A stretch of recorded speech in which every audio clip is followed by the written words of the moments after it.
Matagumpay na nahuli ng otoridad sa entrapment operation ng dalawang suspect sa pamimeke ng lisensya sa pagmamayari ng armas. Kasabay nito, nagbabala din ang kinaukulan laban sa mga tumatangkilik sa mga peking lisensya. Si Patrick De Jesus sa report. Rise and shine, Patrick.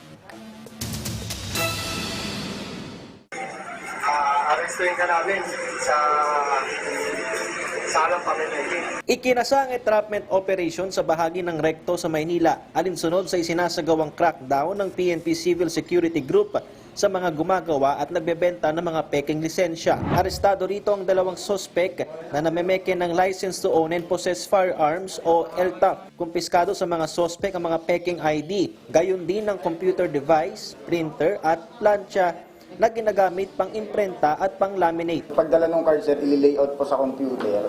I-layout nila sa computer and then i-print through sa PVC. Tapos dito ikakat yung PVC, dito yung cutter ng PVC card yan. And then saka ididikit, pa-plancha yan.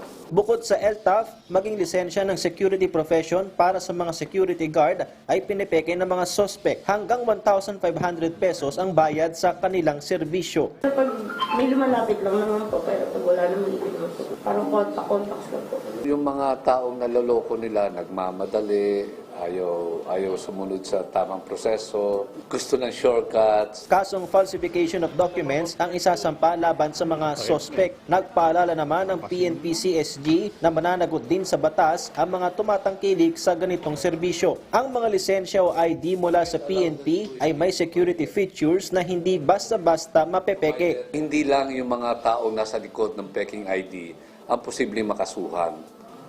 Sila mismo kapag humawak na mga peking materials, may liability din sila. Simula sa susunod na buwan naman, target ng Firearms and Explosives Office at Supervisory Office for Security and Investigation Agencies ng PNP na magbukas tuwing weekend upang mas maraming maserbisyuhan sa nag-a-apply ng lisensya. Patrick De Jesus para sa Morning Show ng Bayan, Rise and Shine, Pilipinas.